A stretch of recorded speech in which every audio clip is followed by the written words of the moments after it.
Hello, everyone, and welcome to the Criterion Connection. I'm Wade. And I'm Scott. And we're here to talk about a new release on the Criterion Collection. The first, I believe, Heisei era release for the Criterion Collection. It's not the first one. Unless, I was going to say, I don't think any of them are. All I could find was that this one was Yeah, Return of the Godzilla is the first Heisei era, technically. We're doing Godzilla vs. Biolante. Yes. From 1989. That's the year I was born. Oh. I'm old. So we're here to talk about this film. We've talked about previous Godzilla films, but this is the one where, like, it's a different suit, different attitude, different lighting. Yet in many ways, different yet the same. I would say different in filmmaking. Yes and no. I mean, they're still utilizing the miniatures. They're still using guys in rubber suits. They're just modern. I would say they're modernizing it. Modernizing it both in how it's shot, how it's presented.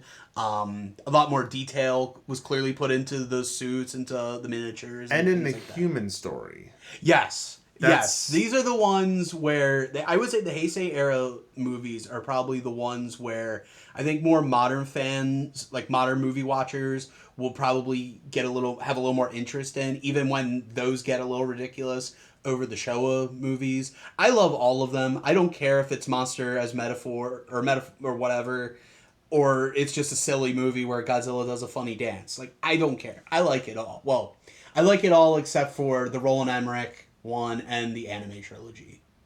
Yeah. Those will never be. There's not much dancing. There's not much dancing in this Godzilla film. No. There's not a lot of joy in this one. No. I mean the fact that we're just already starting up. So this movie picks up where Return of Godzilla or Godzilla 1985, depending on how you watch it.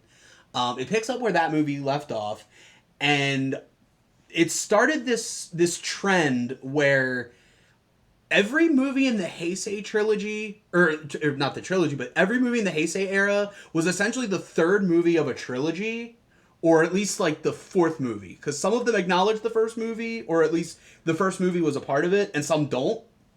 But they're never, other than that first one in 1985, the first Heisei movie, they're not really connected to each other beyond that. So, like, nothing from Biolante is going to matter in the next one, and then nothing from the next one is going to matter for the next one. Yeah. As long as it's within that one. And don't even get me started on the Millennium, because every single one of them is a sequel to the first one. Well, they're not going to be in the Criterion Collection for a while. Final Wars? Anyway. I would love a Criterion release for Final Wars just so we can get, like... Because I know that they would give the dub and sub the care that they need. Well, we're here to talk about Biolante. We're not here to talk about Final Wars or anything like that. Space Godzilla, we don't talk about him. We're talking about Biolante, which I guess I feel like I've watched this movie forever ago. When it was like on like the Sci-Fi channel. Probably. When it was spelled Sci-Fi. And I thought Biolante was in this more often. No. Definitely not. The idea. I thought when I saw this the first time, I watched it again for this, but when I watched when I watched it the first time, you know, you hear a title like Godzilla vs. Biolante, you think like you're gonna get a real fight out of these two, and you don't really get that. One thing you do get, though, is the second female monster in the Godzilla universe, Biolante, who is a combination of the spirit of a scientist's dead daughter. Yes. Erica, I think her name was. Her spirit, which was inside of a rose, and a Godzilla cell. So at the end of the last movie, after, you know, the battle with Godzilla or whatever, his cells managed to like spread out throughout Japan, and they're using the radiation stuff from these cells to do different kinds of experiments, trying to create new weapons. Well, in this case, they're trying to basically make a desert land fertile. Yes. So it's like a noble cause, but the doctor, I believe his name is Dr. Shiragami, he of course, scientists be sciencing. Yes. You know, and basically put his daughter's soul on like a plant monster alligator thing. Because no, he put her in the rose, and then he genetically modified the flower with the Godzilla cell. That's a different thing altogether. And he did not plan. You even heard he did not plan for her to become what Biolante was. And as we learned, he didn't even think it was going to be huge. And as we learned from Bret Michaels, every rose has its thorn, and this thorn shoots green goo and electrifies Godzilla, and eventually learns stun spore. Yeah, stun spore. I'm trying to remember if there's any other Godzilla film aside from like Mothra where the monster evolves into a different form. It's not often this happens. Godzilla 2000 Orga.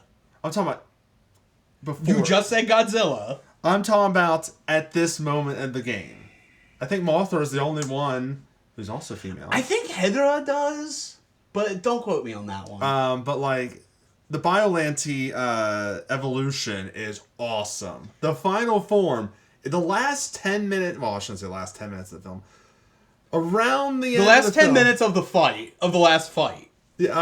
Not the last fight. The last monster fight. The last monster fight. Any other technicalities you want to bring into this, Mr. Scientist? Because the ending, the ending is great. Where like you think, okay, it's Biolante versus Godzilla, and Godzilla, spoiler, rides off to the sunset. The movie's over. No, we're gonna have a car chase and a fist fight between two humans in a muddy pit. And you're like, this is awesome. Yeah. Yeah. It's like... Well, because that dude deserved it. He was just, like, going around sniping people throughout the movie. He deserved it. It was, like, -1 how, like, it's a fun little, like, movie, but Godzilla's in it. Yeah.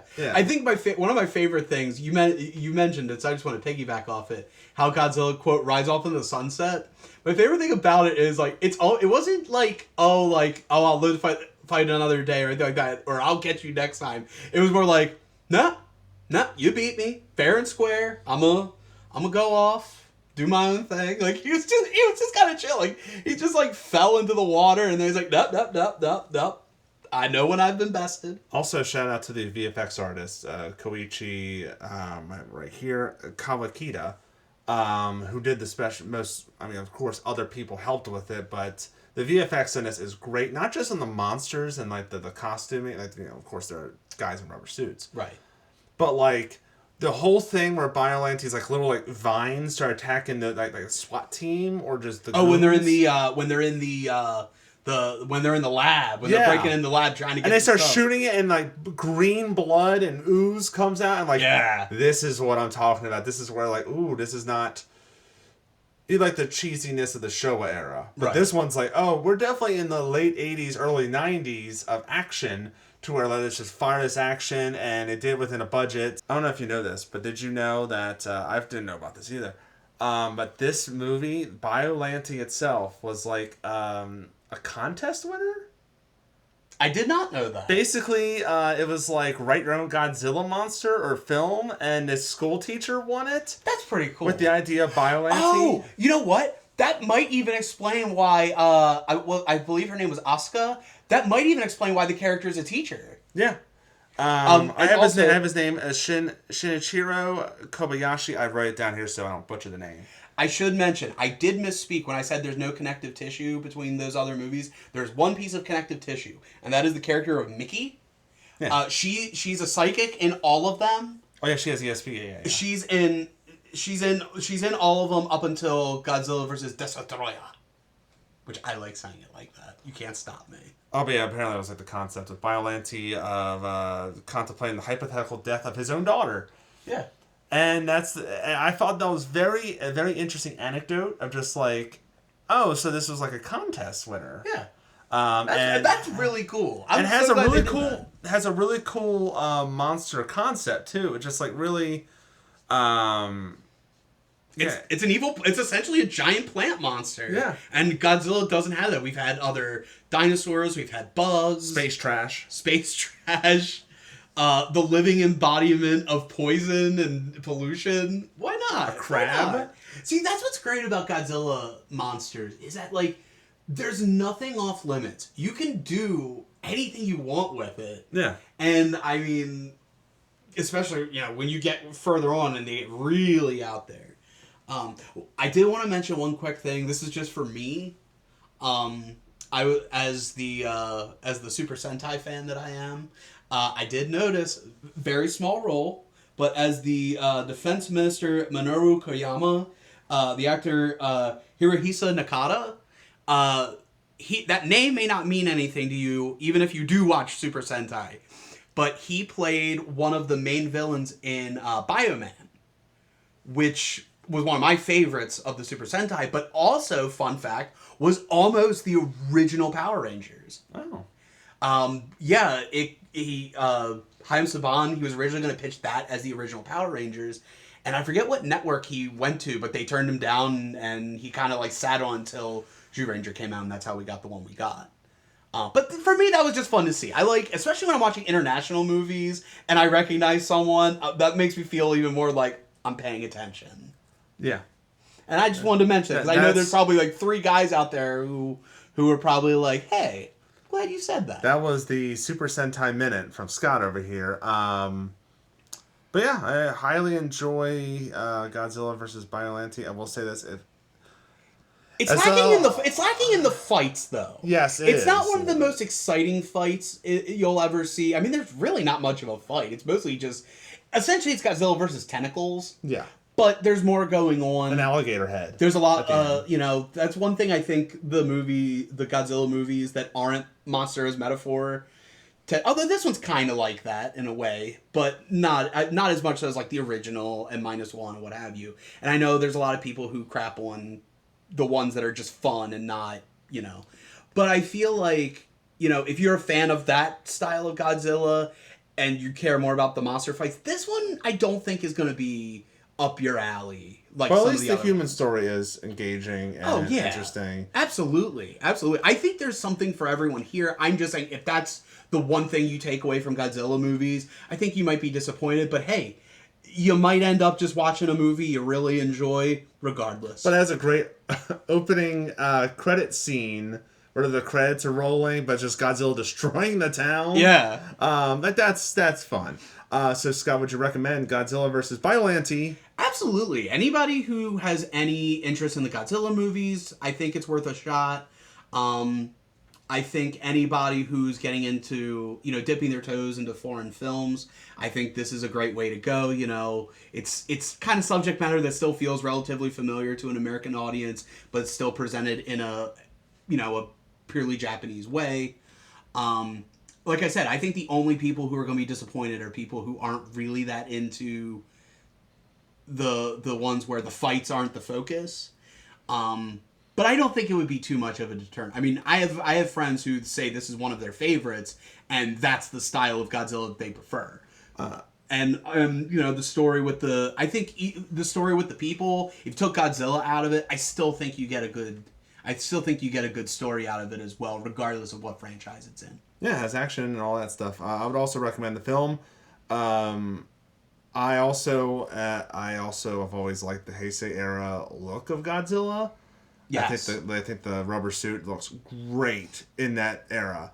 So I'm definitely gonna recommend it. I might have to go back and watch the other Heisei era because I've not seen them in like 20 years. Some of them you're gonna be like, why did they do that? And then by the end you're like, okay, it's still weird, but I'm with it. But that's our thoughts on Godzilla vs. Biollante. Let us know in the comment section below what you think about the film.